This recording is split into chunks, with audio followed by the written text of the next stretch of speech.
Welcome to Lunch with Legacy Leaders, a weekly talk show with local and national thought leaders on issues impacting the Black community.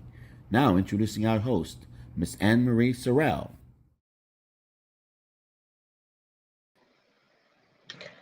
Good afternoon and welcome to Lunch with Legacy Leaders. I'm your host, Anne Marie Sorrell. Thank you for joining us for another episode on your hopefully busy Thursday afternoon. Before we get started with our broadcast, I'd like to thank our sponsors for making this broadcast possible.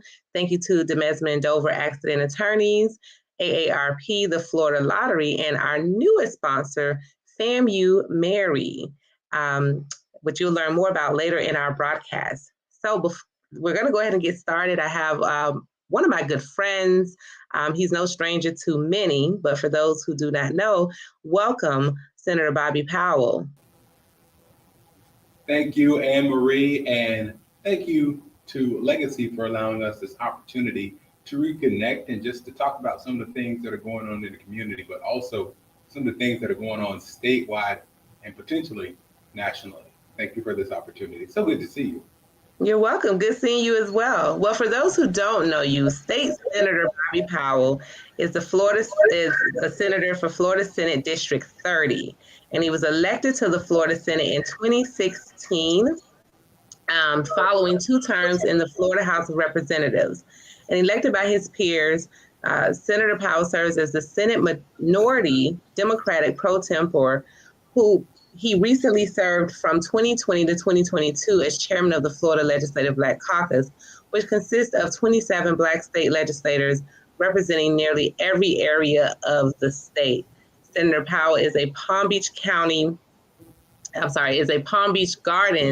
high school alumnus where he played sports, including football and track and field. And he went on to graduate magna cum laude from the best university on the planet, Florida A&M University, obtaining a degree in journalism with a concentration in public relations. He has also obtained a Master's of Science in Urban and Regional Planning degree from Florida State University. A native of Riviera Beach, Florida, Senator Powell works as a project manager for Urban Design Studio and is certified by the American Institute of Certified Planners in Palm Beach County. He's been recognized by several organizations for his unwavering leadership and visibility within his district, including accolades from Leadership Palm Beach County, the Florida Association of Counties, the Board of County Commissioners, and the Florida League of Cities. He's been honored by Sheholders in 2020, as well as Distinguished Alumni Award by FAMU National Alumni Association. And his motto, "A life of service is a life that counts." All right, so welcome again, Senator Powell. That was a lot, and I appreciate you for going through that, putting the people through that. I'm so excited.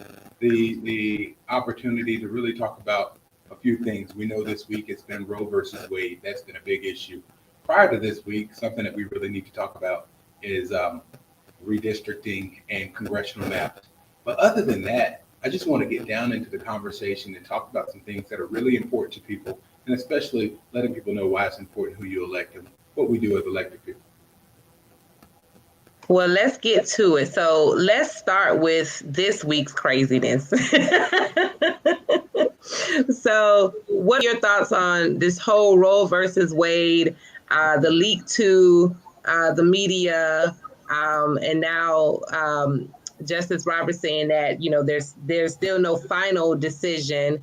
All of the protests of women coming out against this. And of course, in Florida, we had our own 15-week abortion ban. So let's talk about both what has happened in Florida with the 15-week abortion ban and now with this leak of what could be the decision to reverse Roe versus Wade. Well, a few things I want to unpack there, right?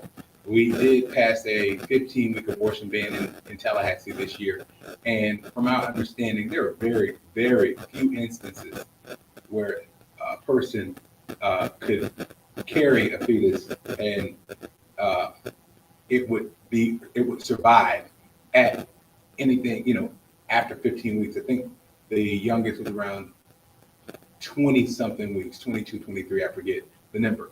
But we've got that abortion ban that was put in place here in the state of Florida. And the biggest issue there was there's no rape clause. There's several provisions that prevent people who who are going through some type of trauma.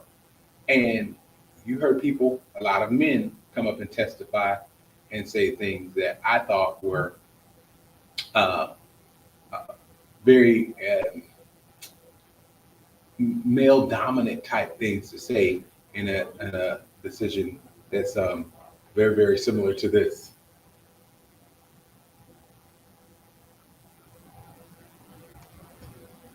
What? So what are? So you said the male dominant things that they say that are, yeah. Or things like this, even if someone has been raped, it's okay Yeah. because that child is a child that was created by the creator, and it should have the opportunity to live, regardless of the trauma that a woman may have experienced from going through that particular instance.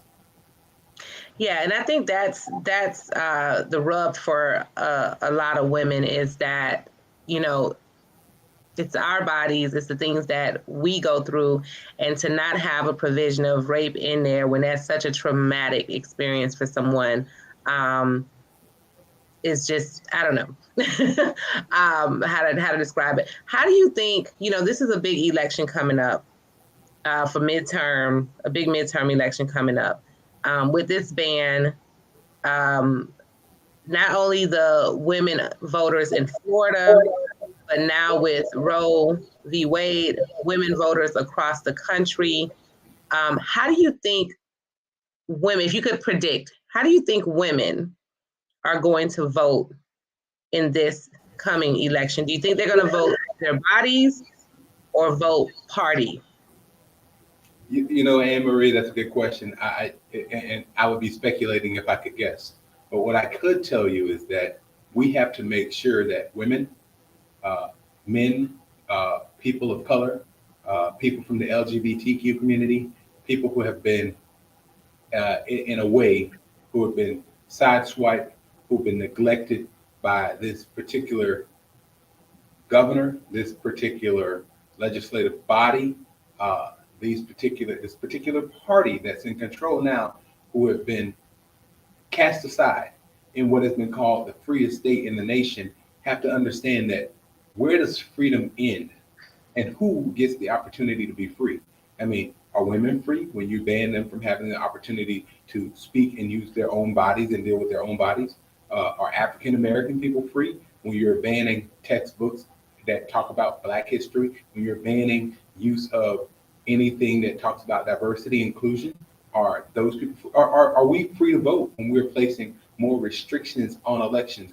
Who actually gets the opportunity to be free here in the so-called freest state in the nation? And when you talk about this, especially when it comes to voting, let's talk about rents here in Palm Beach County or throughout the state.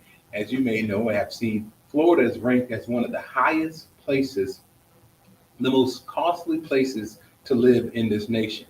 Are we really free? You continue to hear the governor and other cabinet members say, come to Florida, come to Florida. Well, the only people who are going to be able to live in Florida pretty soon are people who are from out of state who are particularly wealthy, because Florida is quickly becoming a place where the average person is not able to live. Property insurance rates have increased tremendously, housing prices have increased, and rent has increased. The rent is too darn high in the state of Florida. So I cannot speculate on how women will vote, but what I can speculate upon is how everybody needs to pay attention to what's happening, because elections have consequences, and we have to make sure that we put the best people in place to alleviate a lot of the concerns that we have in the so-called freest state in the nation. No, I agree. And, particularly because our audience is the Black community. And at the end of the day, a lot of what has happened this legislative cycle impacts our community tremendously. So from, the let's just start with the ban on the books, the ban of books. Can you tell our audience more about that particular piece of legislation? One of the issues that we had, and that ties in directly into what they call the Individual Freedoms Bill, but also there's a bill that passed this year that limits school board members to not one term, but three 4-year terms. And that was originally supposed to be 2 terms. And it was also with the inclusion that it reduces the pay for school board members down to $4,000 a year.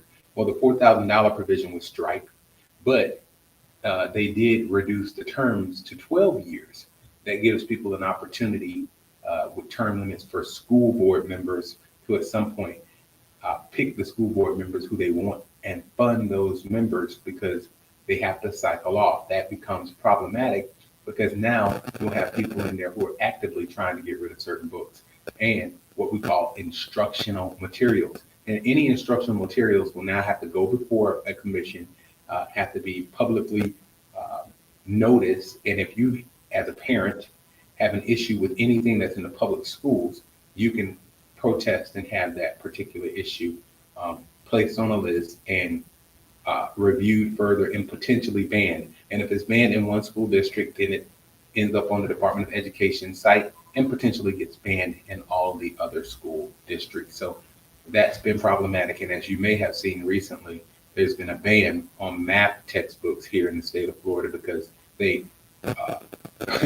they found them to be related to critical race theory, which is not something that's taught in elementary, middle, or high school. It's actually at the college level and law school college level. But if you want to redefine what critical race theory is, then anything that teaches a person who is Black to be empowered or would have someone who is not Black feel that they're being indoctrinated, inculcated, or guilty of anything, then you cannot teach that. And what ends up happening is when it comes to Black history, although the bill is all over the place, anytime someone feels that they've been made to feel guilty, which is also subjective, correct, right?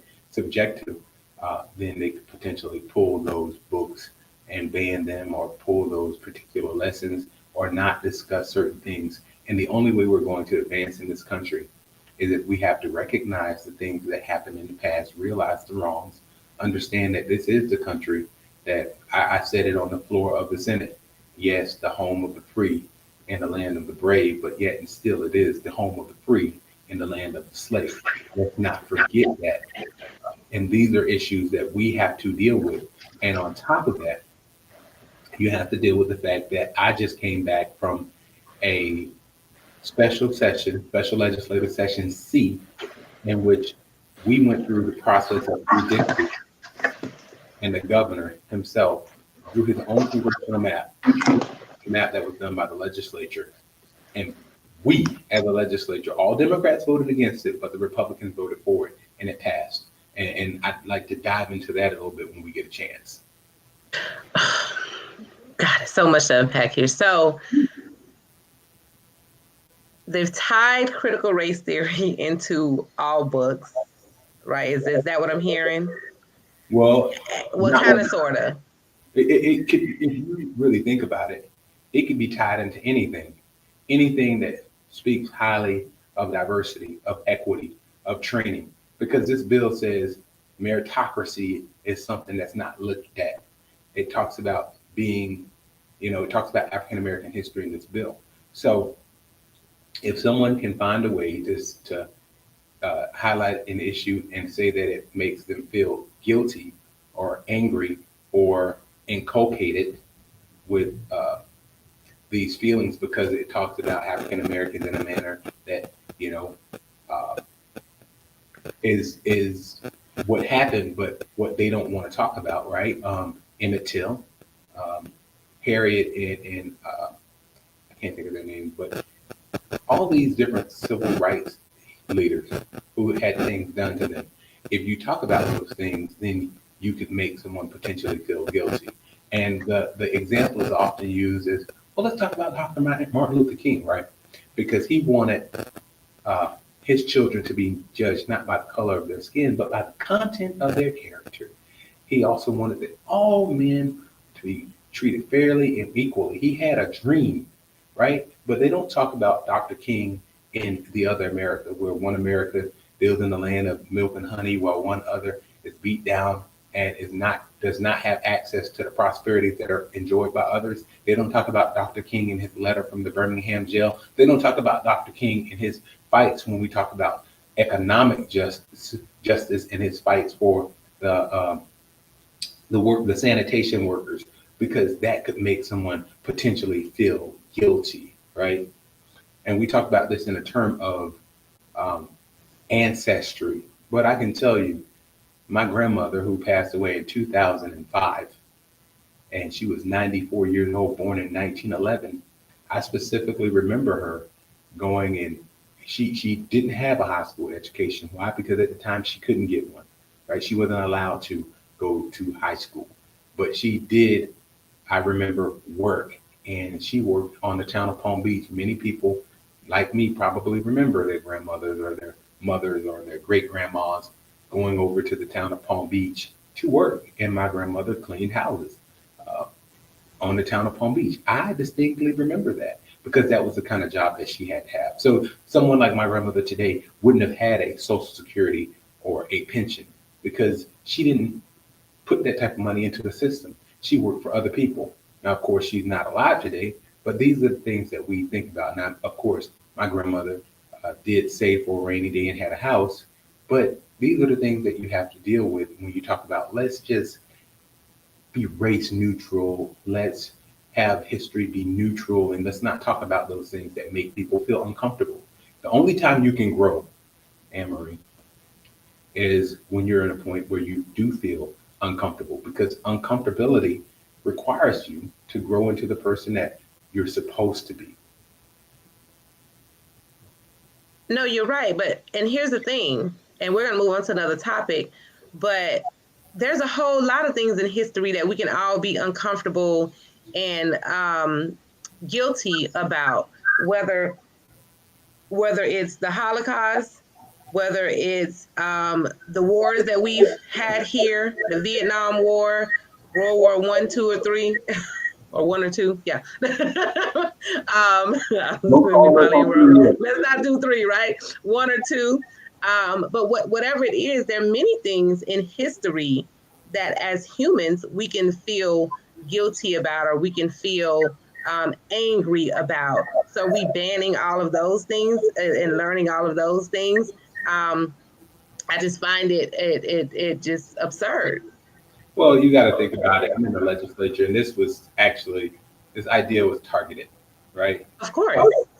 And say what you want, but there's a specific population that has been targeted, and you'll understand that although, we have seen glimpses of support. I mean, the appointment of Sheriff Tony, who is the sheriff in Broward County, one of only 4 Black sheriffs in the state. The appointment of Jamal Sowell as the Secretary of the Department of Commerce, the Secretary of Commerce for the state of Florida. Simone Marsteller, who is, those are things that have a few judges, but that's not enough. And sometimes putting those people in place does not speak to the significance of the entirety of the community when you do so, because we still have a broad community, and we're talking about 16% in terms of African Americans. And when you talk about leadership roles and positions, that's where we're not at. And the only way we get there is by doing diversity, equity, inclusion, talking about some of these issues, finding out where we are the same as opposed to highlighting our differences. And the only way we can do that is by talking through those issues where we do differ in order to get to the points where we do feel the same. And that way we've learned how to change the narrative and change the game.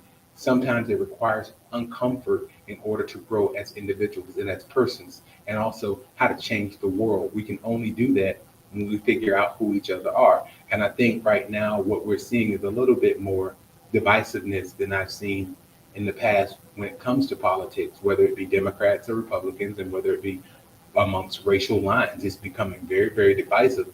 And Tallahassee is a place where it's creeped into battlegrounds based on the fact that certain people want to be elected, not just to governor, but maybe to president. So we'll see. Absolutely. So it was a piece that you wanted to dive into a little bit further? Absolutely. So this is critical. Members of the Florida Legislative Black Caucus and allies are getting together and will be doing some rallies throughout the state on May the 21st. And in order to do that, the rally cry has been to stay woke, right? The governor wants to stop woke, but we have to make sure that people stay woke. And you've heard it before, stay woke, my brother, stay woke, my sister. And what that means is woke is this term and this idea that you have your eyes open to injustices that are happening, whether they be racial, whether they be related to sex or gender. You have your eyes open and are paying attention to anything that's unequal, unfair, and unsavory. And when you have an administration that wants to stop woke, then you have to have the loyal opposition pushing people to stay woke. And with that, we want people to recognize that, yes, we went through the process of redistricting and reapportionment, and many people may not know what that means. What that means is, right now, I'm the state senator for a lot of areas. I cover all of West Palm Beach, and my district goes over to Royal Palm Beach. I go up north, and I do get the town of Palm Beach, and we go up north to the Martin County line. I am right now currently in Palm Beach County, the senator who covers the most land area. I also, my Senate district overlaps with 6 state representatives. On average, you should probably overlap with maybe 3 or 4, but currently I overlap with, for the Democrats, State Representative Matt Wilhite, State Representative Gervonta Edmonds, and State Representative David Silvers, West Palm Beach and Riviera Beach, those areas. For the Republicans, I overlap with Mike Caruso, Rick Roth, and then up north, John Snyder. So those are 6 state representatives of the 9 in Palm Beach County that I interact with and overreach when we look at my legislative district. That district will change in the upcoming election, and I will no longer get up to the Martin County line. I'll actually end right across the street from the Palm Beach Gardens Mall. So everything south of the Palm Beach Gardens Mall over to, I believe, the Turnpike and down to Lantana Road will be the new district. So I'll pick up parts of Lake Worth, but I'll eliminate Jupiter and Tequesta and Juno Beach and western parts of Jupiter, and I'll eliminate Royal Palm Beach. They will eliminate Royal Palm Beach, but we'll pick up Green Acres and Lake Worth and Lantana in the district. And I'll still continue to serve because I believe that a life of service is a life that counts, and it's required that we do everything that we can so people understand this process. So the Senate maps are fixed. The House maps are fixed. They pass as what we call joint resolutions. So those maps end up going to the courts to be passed. The courts, we pass them in the legislature and we send them to the courts. The courts then approve them or disapprove them and send them back. The maps for Congress, so that there's supposedly separation of powers, but you'll see how that was overreached. The maps for Congress are passed as a bill, as a legislative bill. Well, this time, a bill can be vetoed by the governor. Joint resolutions cannot be vetoed by the governor, but a bill can. So when it came to the congressional maps, the governor vetoed the map that was done by the House, and the Senate, as the legislative body, had done their constitutional duty to create a congressional map. The governor vetoed that map, had someone in his office draw a new map with what they call race neutral districts, eliminating black districts, number 5 and number 10, creating, of the 28 districts that we created in the legislative process, because we gained 1 new congressional seat, there were 28 districts created. 18 of those seats were reconfigured and are new seats, and 10 remained. Contrary to what I may have heard people speaking of who have not had the conversation with me, Congressional District 20 did not change from the way it was drawn in the original map. So that district is represented by Sheila Shortbliss McCormick, formerly Alcee Hastings, Congressman Alcee Hastings. That district changes very little, and many of those people who are represented there now will not be impacted. But the people who are represented by Val Demings up in Orlando, and the people who are represented by Al Lawson from Jacksonville to Tallahassee will potentially end up without having African American representation once we go through the process and we have elections in November. And we have to be cognizant of that. People will say, and my colleagues on the other side of the aisle, my Republican colleagues have said, well, the governor drew a map, which any Floridian in Florida could have drawn a map too. They could have participated in the process. Do you know how disingenuous that is, Anne-Marie, to say that?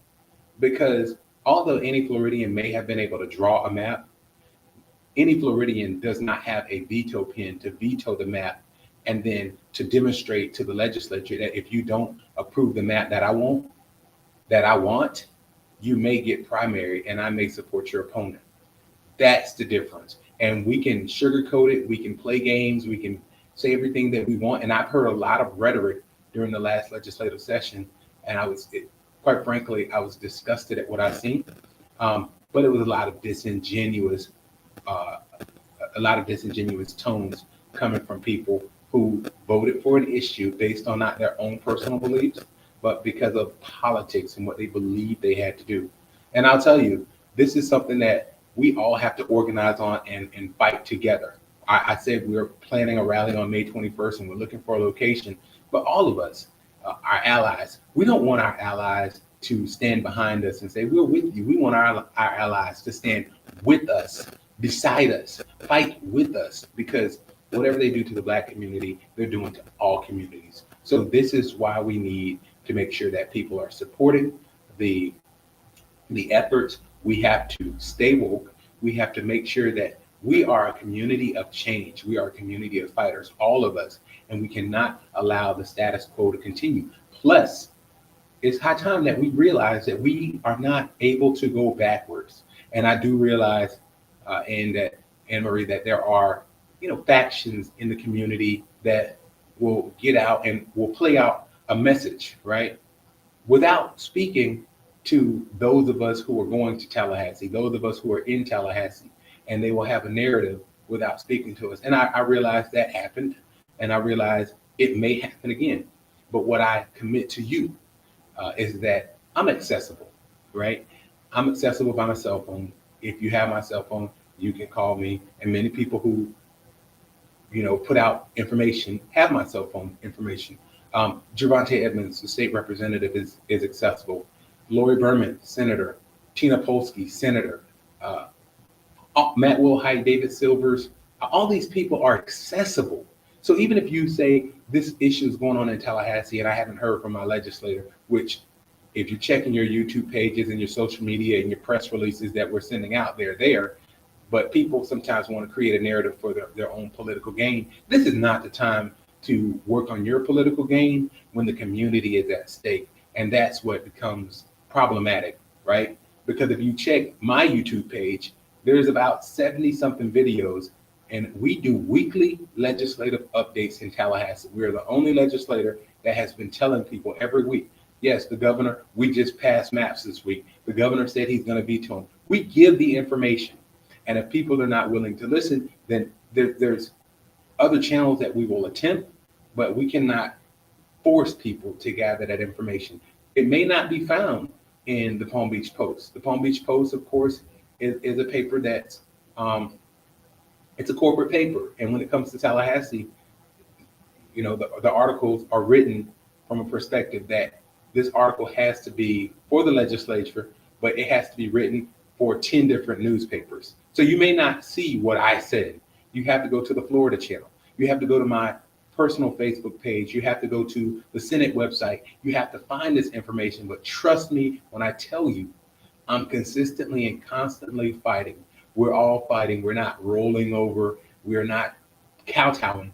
But people have to realize and recognize and help us in this fight. Because if we don't, we will all fall. If we don't stand together, we'll fall together. So that's what I was going to ask you, Senator Powell. How do we, again, other than making sure we get to the polls and vote in the upcoming election, we have primaries in August, and then we have the midterm election in November. So of course, getting people registered to vote, making sure we get out to vote, make sure your voter information, of course, is updated. But I heard you talk about the rally on the 21st. Is that something that the public will be able to participate in? And if so, where do we find that information? I'll be putting that information out hopefully the end of this week or mid next week as we finalize details. But this will be a statewide action. So here in Palm Beach County, hopefully myself and my Senate colleagues, as well as State Representative Edmonds and a few House members, will put together a rally to put out information related to what's happening and to fire people up. It's time to stay woke, get ready, and prepare to fight. We say a life of service is a life that counts, and it doesn't have to be an elected position to be of service. We can all serve. Dr. King said, you don't have to be great to get started, but you do have to get started to be great. Well, no, I think that's a great point. And for anyone out there that's listening, please be sure to follow Senator Bobby Powell on social media. Is there a social media page that they can follow for the Florida Black Caucus? The Florida Legislative Black Caucus does have a legislative page. If you go on Facebook and you hit the search for Florida Legislative Black Caucus, you can find that information. Also, I can put on my page, and I'll have my staff do this on my Facebook page, a link to the Florida Legislative Black Caucus as well. And please follow us on Facebook, Instagram, YouTube to find out more about what's going on, not only in this community, but also what's happening in Tallahassee. Thank you. Well, I think that's so important. Everyone that's listening, I hope you please share this information, but get involved. Again, this is a very, very important. Every election is important, but this one, if you have not been paying attention to the different legislative happenings, and we've talked about it here today. We've talked about it in our previous couple of episodes ago with State Representative Javante Edmonds. Lots of information, I always tell individuals, you have to vote or make political decisions based on the things that impact you personally, but then also look at the people around you that it also impacts. And there's a lot of legislation that is going to adversely impact our community across the board. And we need to make sure we vote the right way, whatever that right way is for you. But get involved, follow the pages. Senator Powell, I want to thank you for your time today. Thank you for this update. We'll continue. If there's anything you can share with Legacy that we can share with our audience as a follow-up, please feel free to do so. We do have a newsletter that goes out on a weekly basis. So let us know what we can put in the newsletter to update everyone on these different issues that are happening. Thank you so kindly, and I appreciate your time. I'll get ready for another meeting, and we'll talk soon. Awesome. Thank you so much. And thank you, everyone, for tuning in. Just a few announcements before we leave you today. I want to thank our sponsors again, DeMesman and Dover Accident Attorneys, AARP, All of Us Research Program at the University of Miami, and FAMU, that's Florida A&M University Medical Marijuana Education and Research Institute, also known as FAMU Mary. Get credible information and engage in a safe space to learn and talk about cannabis. Educate, learn, and talk about cannabis in Florida. Also, thank you to our partner at Broward College. If you are looking for a higher paying job, start your life-changing career in 2 years or less with Broward College Fast Track Certification Programs. Training is available for South Florida's top earning industries, and you can learn more at broward.edu/Fast Track Legacy or call 954-306-9085. Be on the lookout for our upcoming, you should have received our Power issue that came out on May 1st, where we featured the most powerful and influential professionals in business and industry. Congratulations to all of our honorees, and you can celebrate with our honorees on May 14th at the 16th Annual Legacy Power Gala, which is going to be at Diplomat in Hollywood. And for just $200, you can RSVP, get your ticket, and email RSVP at miamediagrp.com. So I hope to see each of you there. And of course, we have something for everyone. So please be sure to check out all of our shows.